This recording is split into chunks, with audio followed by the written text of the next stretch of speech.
during the time of presentations. We have a great panel for you and speakers today, led by panel moderator Eloisa Gómez. Eloisa is co-chair of the State League's Community Alliances Committee and chair of the League of Women Voters of Milwaukee County's Comité por el voto Latino, which is Latinx Voter Outreach Committee, which promotes voter registration and education to Latino and other voters on Milwaukee's South Side through League volunteers and community partners. Joining Eloisa on the panel are 3 League members, each representing a different local league, each prepared to share their story about how DEI work is unfolding in their local leagues. They'll speak to successes they've experienced and challenges they're facing. So let me introduce you to Robin Schmidt, President of the League of Women Voters of the La Crosse area. Robin and her DEI committee are using a strategic planning process in their approach to DEI. Donna Weidman is also with us. She's a member of the League of Women Voters Greater Chippewa Valley's membership committee, and she's also, really super engaged in programming at her local league level and in their DEI efforts. Greater Chippewa Valley League just introduced DEI to their membership in January of this year. And lastly, Jane Kettler is with us. She's president of the League of Women Voters of Sheboygan County, where they've been primarily channeling much of their DEI efforts in their voter services work. So everyone on the panel welcomes your questions. Please place them in the chat box, which I'll monitor and help bring your questions forward to the panelists. So Eloisa. Right, and Ellen, we go to 11:30? Yes, I'm not sure if they're going to cut us short or extend it for the full length of the time we originally had. I have no idea. So okay, well, it's 11 o'clock and our speakers, the biggest challenge is to say very succinctly some of their observations, some of their experiences with DEI. So we're going to do the best we can because we really want to have some time for your Q&A. We think that that's so important.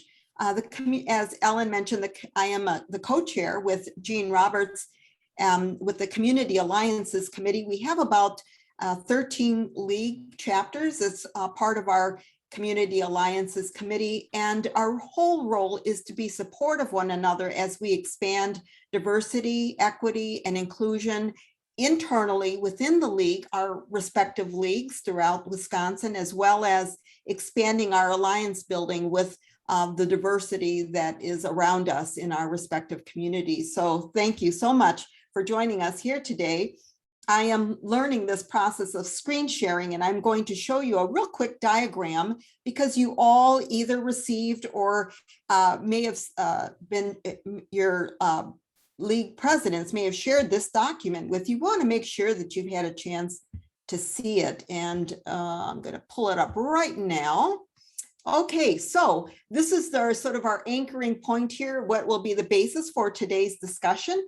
And that is just to show you, this is an overview of a document created, and we built consensus in terms of a guidance document for all of the leagues in Wisconsin about expanding DEI, both internally within our organization at the local level, as well as, again, our alliance building throughout the communities we serve.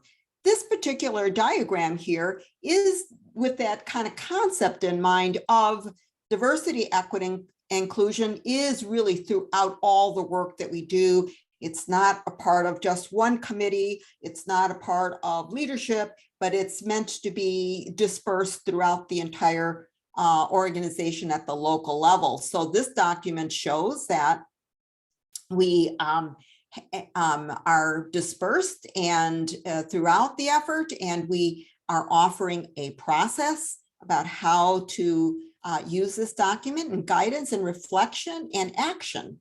So we have some initial steps here. And then this overview sheet just gives you, there's 4 areas in which we say, here's how you can explore and expand your work. The areas are board leadership, membership, policy issues, programs, and events. And then the 4th category, voter services, and other programs. In this overview document, it just shows you the top 2 questions that are offering to you to explore. The larger document, which I won't share at this point, gives the fuller array of questions. Some of them are up to 11 in any one category, and some are just 7. So this is just the start though, and it's a guidance document. You can create new questions, and really sharing it back with us would be great. So we understand that evolutionary process for you. So I'm going to, again, this was just the anchor to give you that background of our discussion today. So let me, since we're going to start with, let's see here, with Robin, if you will, Robin, because that's how Ellen did the introduction. So I'm going to turn it over to you, Robin, and just tell me when you would like for me to start the document. All right, thank you. And thanks everybody and welcome. So I represent the League of Women Voters of the La Crosse area. And our board is often challenged with many opportunities for programs and partnerships as they relate to diversity, equity, and inclusion, and how to systematically prioritize them based on the resources available, opportunities in the community, and current events. I think our board members as individuals are really well versed in DEI principles. We've all participated in many DEI trainings and programs. I think there's a really good understanding of the history of DEI challenges and recognizing DEI structural issues that exist in our current society. What we lack is unlimited funds and resources. So in other words, we can't do everything at once. And so we don't have a list of what everything should be. We don't even have that defined for our league. So we talked about what we really need is a DEI strategy that helps us set priorities for actions and funding. So questions like, where should we be putting our time and resources, and what end result do we want to accomplish? Should we partner more, or should we focus more on our own programs? How do we expand our membership and our board to be more diverse? What should we do first? What can we do simultaneously? And what partnerships and programs should we pursue and when? So these were all questions that we didn't really have answers to.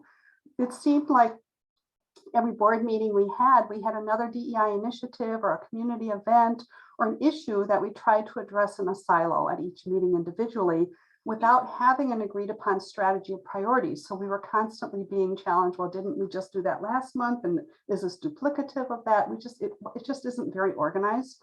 And so it's hard to manage. So this fall, what we decided to do was to embark on a strategic planning process that will hopefully help us answer some of these questions. Eloisa, do you think you could share the screen on our strategic planning process for us? So the first thing we did while Eloisa is doing this is we created a work group that was comprised of board and league members who came together, and we first just spent a fair bit of time talking about what does DEI mean to us. And then we moved into more of the formal planning process and establishing what our mission and vision statements are. I think that we needed to, I think that's the wrong one, Eloisa.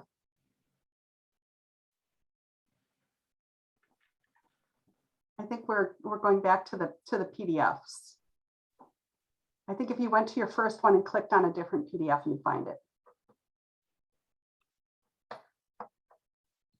And if not, that's okay. I'll just keep going, and if it comes up, it's just words. So it's just a visual for you to kind of see what we're doing. So I'll just continue. So we have a vision and a mission statement for our league specific to diversity, equity, and inclusion. And what we're now doing is working on developing goals and objectives. And we're using the State League DEI framework, which we found to be really helpful. We have different committee members that are each leading discussions based on the 4 framework categories that Eloisa discussed: membership, programs, voter services, and board leadership. And so the goals and objectives for each of those categories are going to help drive our action plan. And I know this is kind of maybe not so exciting, but it's still a really good process for us to figure out where we're going. So once we establish goals and objectives, but before we do the specific action plan, We're going to conduct what we call a SWOT analysis, which is looking at our strengths, weaknesses, opportunities, and threats. And so we're going to use the result of that analysis when we actually do the specific action plan. So it's really the action plan that's what's going to guide us, like for the next 6 months, the next year, and even beyond, with very specific actions that we'll take to develop and implement our DEI strategy.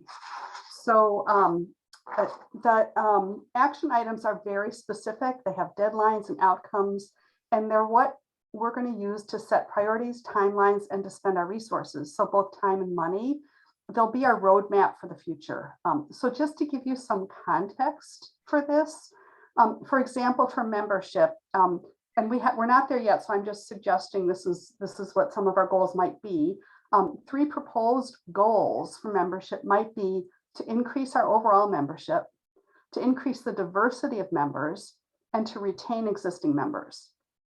So objectives for those goals might be to increase the total membership by 5% annually, more diverse, or to increase the ethnic diversity of members by 10% annually, or increase the number of members under the age of 45 by 5% annually. So those would be specific objectives. And then we're using the league framework. They've got specific questions under membership, and we're looking at the questions. So one of them is, how do we identify which populations are underrepresented given the community we serve? How can we address them? Well, we don't collect that information. So one of our action items might be to actually look at, as part of our membership renewal process, having people self-identify both their ethnicity and their age. So then we have that data by which we can look at and evaluate how diverse we are and how do we meet the objective. If the objective is to increase our diversity by 10%, we have to have a baseline. So we're looking at those action items to really drive us with very specific short-term actions we can do to move us forward down this path. So we want our actions to be very doable and to be within a very specific time frame. So we're hoping to have this process completed by February. So we're kind of moving along pretty quickly. We're meeting every 2 to 3 weeks. And we're going to include a process for evaluating and reassessing our actions as well, so that it's kind of a continual quality improvement kind of a situation. And I also wanted to give credit. So one of our groups is going to be voter services based on the state league framework. But I don't want to suggest that our voter services isn't already doing a lot of outreach into really helping all communities within our area have access and understanding and knowledge of the voting process. So I want to give Chris Haskell credit because she's done an amazing job, and she's going to be leading that discussion for us. Yeah, there we are. Thank you. Our discussion for us when it comes to the voter services effort. So I just wanted to give a shout out to Chris, who's done an amazing job. But then I lastly just wanted to look at Eloisa, if you can scroll down to the next page, that would be great.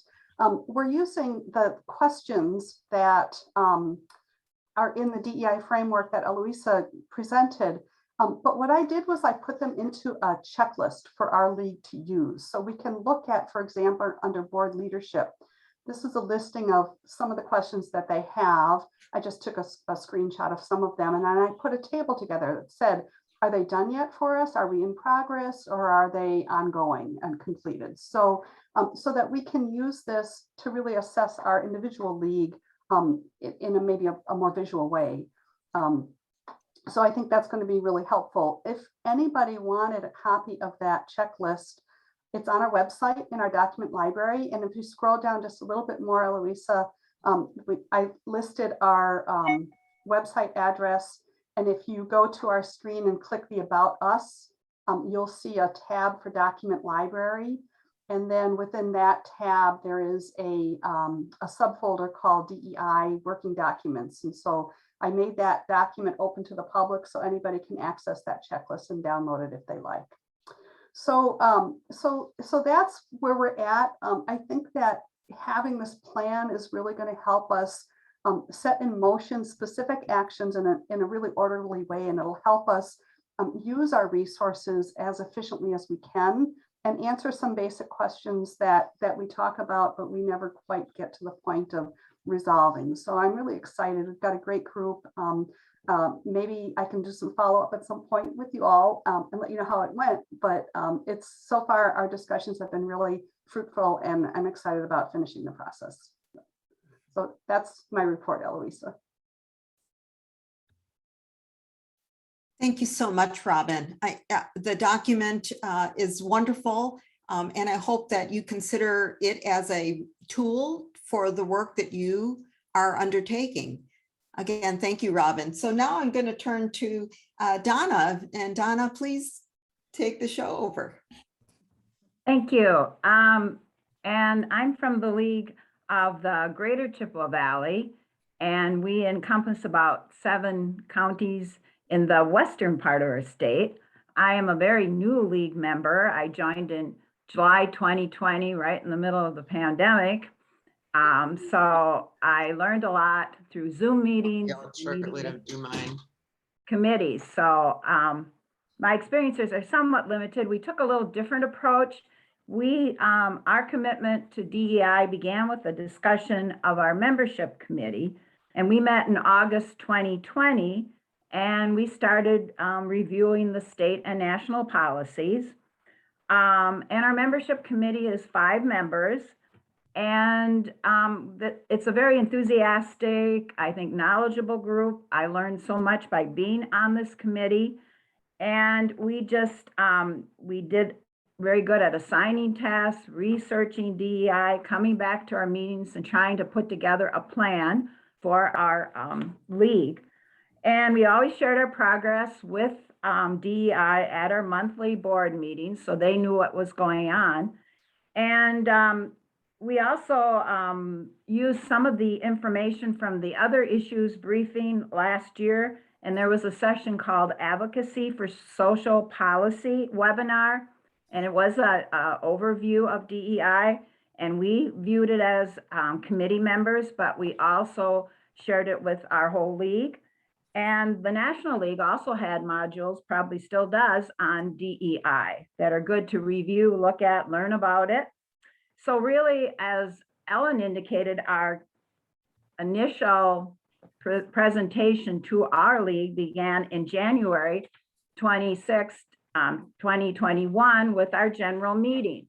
And we had a Zoom meeting, of course, and we entitled it One Step at a Time Together. And in this meeting, we did review and highlight our nonpartisan policies, but a section or slides were on there and we listed the DEI policies, and we had a vice president speak to it. Ernestine Moss presented more information on DEI and reviewing our state's policy. And so this was put out to our membership. I would say about 30 members attended this Zoom meeting, but we also sent this PowerPoint to all of our members. And we also spent some time in writing articles for our newsletter, The Citizen, and giving the information out to the whole league about what we were thinking about, where we were going, how we were committed to working with members in the board to broaden our commitment to and understanding the DEI initiative. And so we spent the COVID winter brainstorming, thinking about different ways and different events, programs that we could put together. And in the process, we developed a resource list, and it's on our website. And it's on diversity, equity, inclusion, all the resources that people could access, such as books, videos, webinars on DEIs. It's a 5-page document. So we spent some time in organizing that. And I think it's very good to have people even, look at parts of it or just review it. And then in March, we thought, well, we've got a lot of ideas, but we decided to pursue one event in June.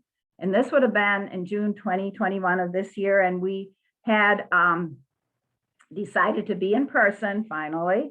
And we had a program entitled Confronting Our Own Biases. And it was an interactive experience for us, and we worked in groups and had discussions. Very, I think, great that we got together with a group of individuals from our league in person and reviewed this.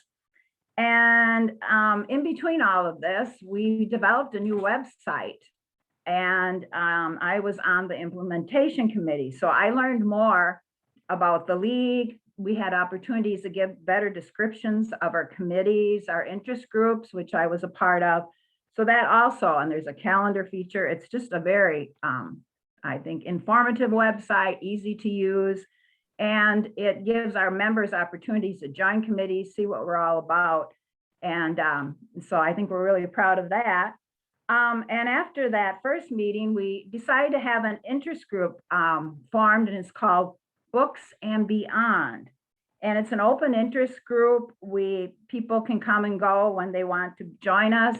And what the Beyond means is that we can do other types of resources or view other types of resources as a group of members, like YouTube, webinars, documentaries. And so we use this Books and Beyond to also push forward our DEI initiative at the current time. And we had our first Books and Beyond in September, and we reviewed the book Cast at a member's home. And I believe there were 10 people who attended. So it's a start. And so it just happened that everything came together starting next week.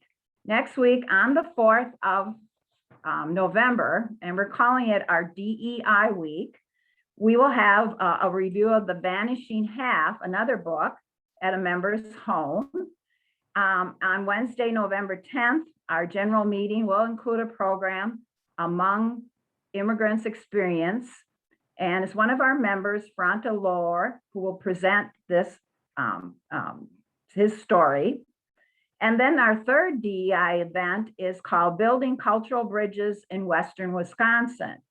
And we have the director, Mercedes Falk of the Puntas, and I don't know if I pronounce it correctly, it's Spanish, Bridges.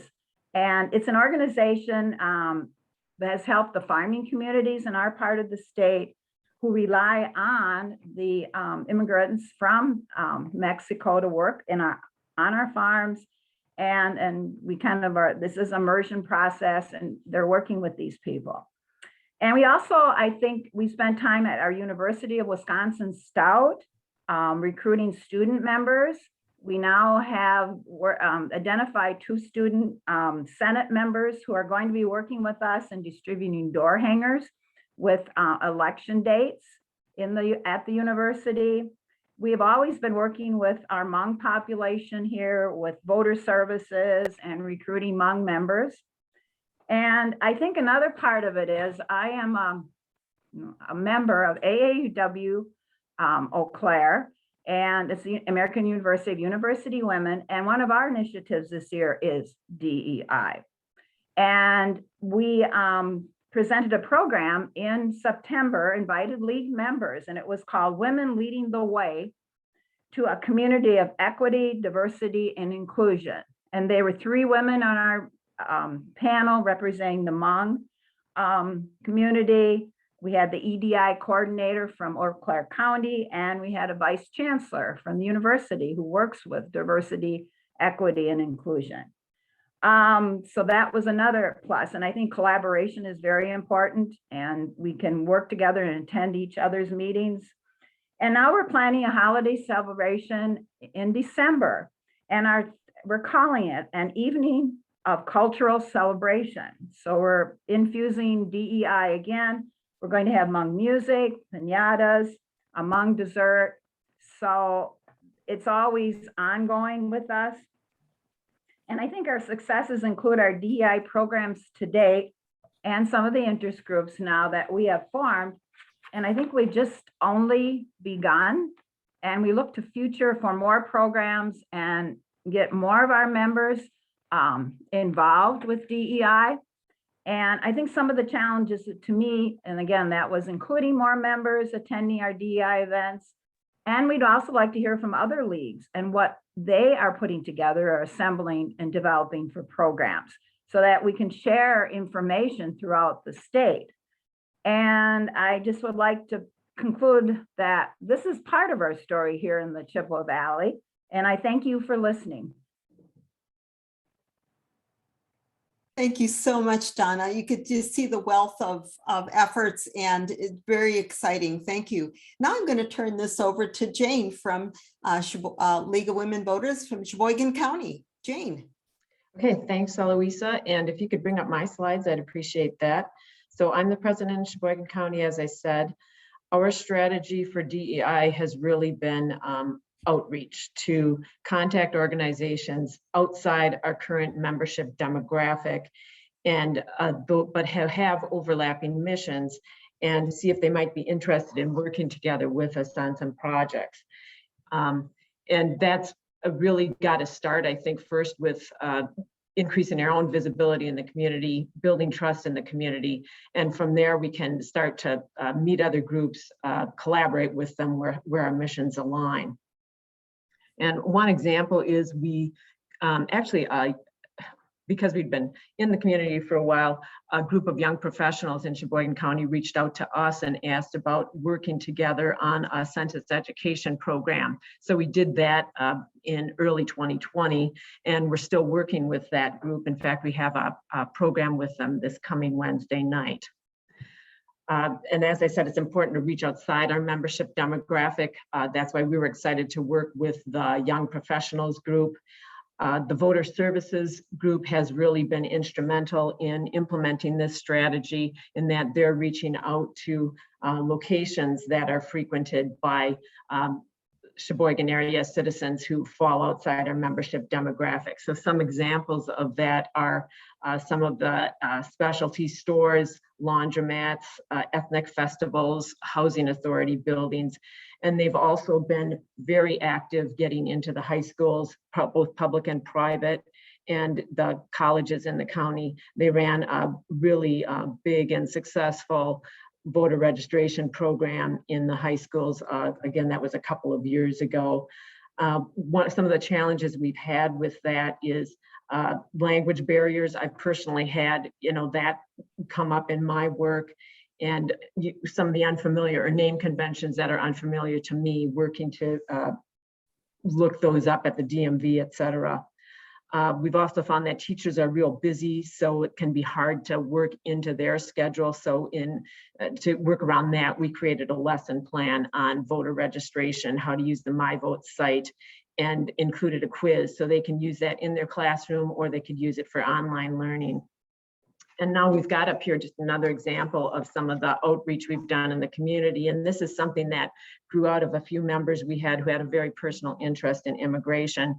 They found these booklets on immigrant rights and solicited a private grant that then funded a printing of 1,400 of these booklets. Most were printed in Spanish, but some were also printed in English. And we distributed these to churches and grocers that are popular with the Latinx community. Our logo is on the back of the brochure, but publicity wasn't really first and foremost the goal here. But again, by having our logo back there, it helps to build name recognition and build trust with those members of the community. The next slide is a project that was really a lot of fun, and this started in probably summer of 2020. This is an every door direct mailing project, or EDDM, that was intended to encourage voter participation in the primary and the November 2020 election. So as you can see, we printed these in 3 languages, and it includes tips on how to vote safely during a pandemic. And of course, there's quite a few tips there on using an absentee ballot.